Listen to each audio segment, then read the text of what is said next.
Welcome everybody to another episode of Cybersecurity Weekly. I'm Fred Cobb with InfoSystems, here to present relevant cybersecurity topics of the day, and we're going to jump right into it. So to my right, we have Mr. Josh Davis, Vice President of Marketing for InfoSystems. Josh, good to see you. Good morning, Fred. How are you? Doing well, thank you. So pretty excited about today's topic.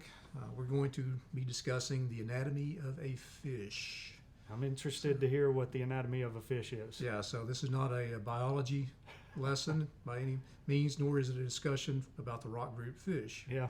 But we're going to be talking about, related to cybersecurity, just what is a phish?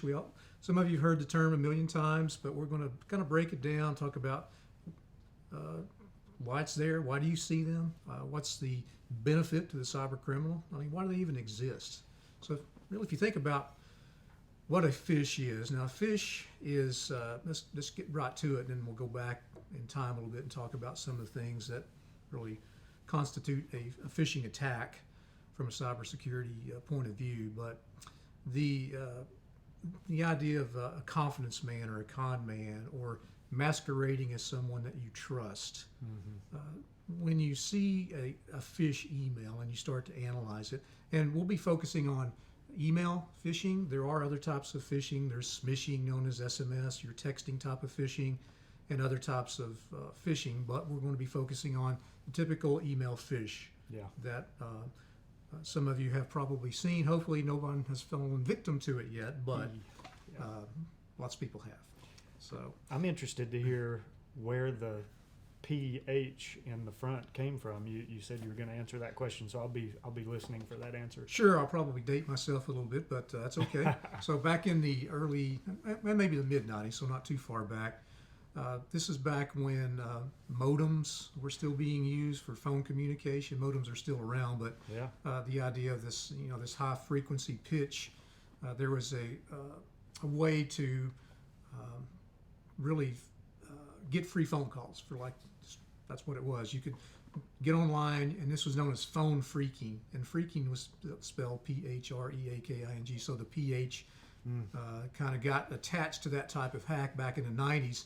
So the cyber nerds of the world, and going forward, everything seems to have this P-H attachment to it. So, but if you think about what a fish is, the analogy of an angler, tossing out a hook with some bait on it and trying to reel the catch in. That's exactly what's happening whenever a fish attack occurs. They're casting that hook to see if somebody will bite, and if they do bite, it could have very negative consequences. You could be a prize catch for these bad guys. Certainly could. So it's been around for a while, and one of the reasons why it's so successful, and I don't like to say cybercrime is successful, but let's face it, there's a lot of attacks that are occurring. There's a high success rate, and they wouldn't continue them if they couldn't make money and be successful in launching these types of attacks. But one of the reasons why phishing is so successful is because most of us, being humans, most of us are humans, I guess so, but there's a few out there that are questionable, but most of us are very helpful by nature. And we want to trust people.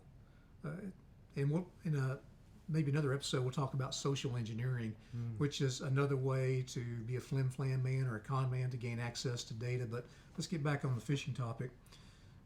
So somebody will send you an email. Hey, I'm masquerading as somebody you know. I may be sending some pictures. And say, click this website, you want a prize.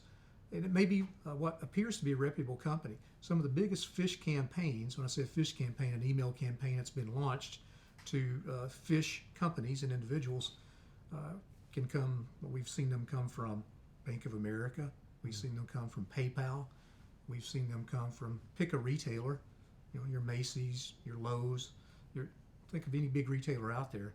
Hey, you've got a $50 gift certificate from Lowe's, click here. Or maybe law enforcement, something more heavy, I guess. Please call here immediately. Please click on this website. Your social security number has been compromised. I'm a law enforcement agent. I'm with the FBI. Name it. There's all these different campaigns out there. You think about someone sitting at home, they're not really computer savvy, they're not really up on what's happening. They get this email, they panic, they want someone to help them. They're trusting of that particular email. They click on it, and bad things can happen.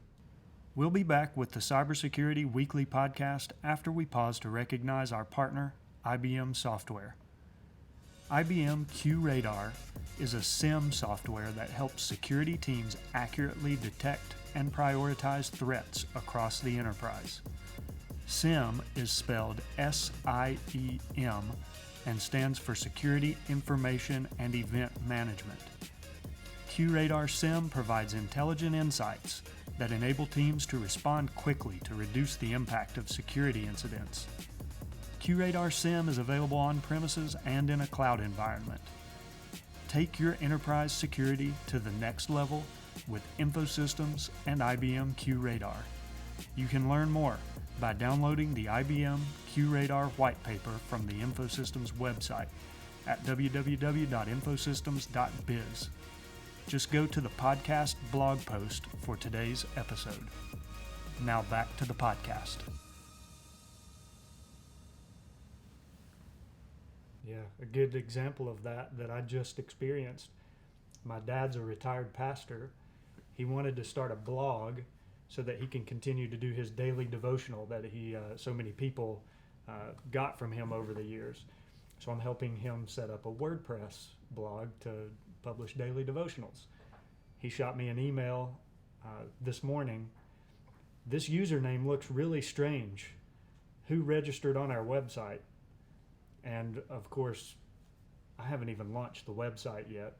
It's completely fake. And so I have to respond to him, this is not real. Don't click any of this. But because I just helped him set up a WordPress blog, he gets an email that looks like it's from WordPress, and he automatically assumes it's legit. Mm-hmm. Because the branding and everything looks real. Yeah, and later on we'll be talking about some things that you can look for to try to spot a phish. But to your point, retired pastor, he's wanting to provide spiritual messaging to folks. Even though he's retired, he still wants to be in that area of helping people. And he's almost a victim. If he hadn't have checked with you to see is this legitimate, he could have fallen victim, and the website could have gotten compromised, or some other nefarious activity might have happened to him. And I'm sure you're going to talk about why or what happens once a phishing attack is successful. Yes. Really, there's two things that they're trying to get after. They're trying to get information, get sensitive information, or they're trying to deploy some sort of malware. That's really the main two things. It's not just, hey, I phished this person, I won. It's not some video game type of I've got so many points because I successfully fished so many people. There's usually a financial reason for launching these emails. Some of them are just blown out there to the masses. In fact, let's say you or me, we were bad guys, and we wanted to set up a phishing web server. We can go out and buy a kit on the dark web, a couple $100. That will give us everything that we need to do to set up a fake site, launch a phishing campaign, and we can just figure out who we want to target. Now, folks out there on the interweb listening to this, please don't do this, but most people in the business know that those phish kits are available. That's how easy it is for people that would do other people harm or would try to get some financial gain by creating a phish campaign. That's how easy. They don't have to be super tech.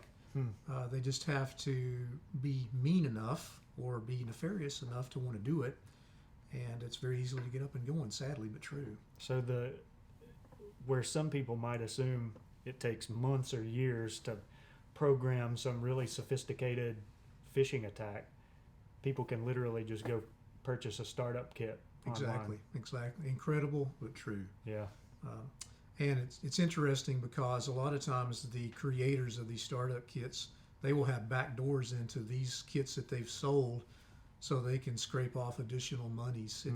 It's incredible, the business methodology of just the business model behind phishing scams. So think about it. So I'm trying to convince you. Let's say you get an email that says, "I'm your support tech. You've got some viruses on your computer. Go to this website and I will help you remove them." So you go to the website. Someone comes up in chat. "Hey, I'm Mark. Let me help you with this. And I need your information. Could you give me your username and your password? And I'll need a credit card number.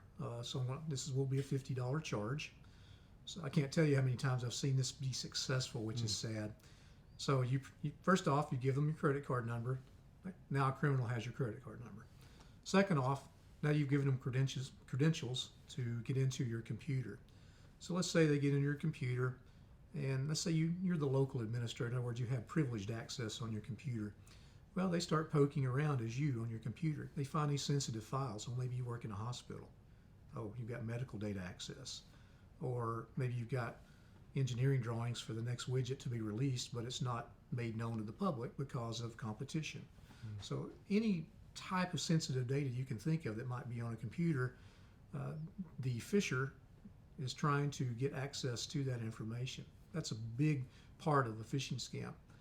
The other one is to, again, download something more nefarious. If I got access to your computer, if I was Mark, and Mark's a fictional person, obviously it's not Mark you're really conversing with, but if I was Mark, and I was even more intent on criminal activity, I might want to put a worm, a Trojan, some sort of virus, ransomware, which we'll be talking about in an upcoming episode. I may want to put that on your system, have that execute either then or at some point in the future, and extract even more information or extort you for more money because, let's say I install ransomware in your computer through that phish.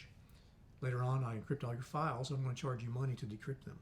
So it's a really bad thing to fall victim for a phish. And people assume that, in today's world where we're all connected to the cloud and have files stored on our computer in the cloud storage, all this stuff, they just assume everything's backed up and protected automatically because of the cloud. And that's not the case, obviously. Not necessarily.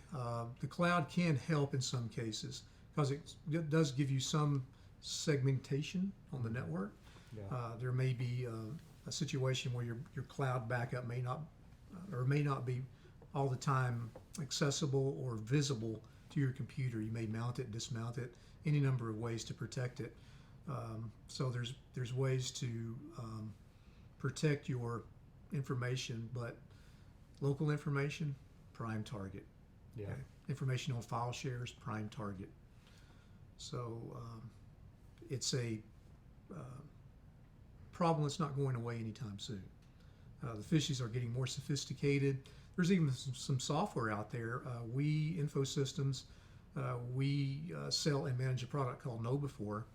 KnowBefore is a very good product for doing test phish campaigns. You test your workforce. You see how susceptible they are to phishing campaigns, and you do it in a controlled manner so if they fall victim, the worst thing that's going to happen is you're going to redirect them to a website to take some training. Or you can even through KnowBefore, through those services, you can come up with a set of training, a regiment that can again further the knowledge of your workers to make sure that they're not as susceptible to that type of attack. I think that's about all we've got time for today. I could talk on and on about phishing, and we probably will in upcoming episodes. So just wrapping up on the anatomy of a phish analogy, any last summarization or bring it all together advice for what people need to know about phishing? Yes, don't trust an email that has any, if you're at least a bit suspicious about it, simply don't trust it. Get a second opinion. If you're inside of a company, you get a phish that comes through, take it to your cyber team or take it to one of the IT professionals and have them look at that before you take any action on it. Don't click on attachments inside of a suspicious email. A lot of times you can kind of hover above the URL that's in the embedded in the email, and it will show you an alternate link, and that's a dead giveaway that that's a phish. Yeah, and I know, there are so many good tactics to actually just best practices how to recognize phishing attacks. And that's part of that know before training that you mentioned. And I'm sure in the future you'll probably do some dedicated episodes about cybersecurity awareness training. So, we'll Yes. look forward to that. But yeah, great information. Thanks, Fred. Thank you. This is Fred Cobb signing off for today. Be sure to tune in next week when we have another cybersecurity topic. We're going to go from phishing to ransomware, some of the basics. So a good segue into ransomware is the discussion that we had today about phishing. So looking forward to bringing that information to you. Josh, thank you again. Thanks. And we look forward to seeing you next time.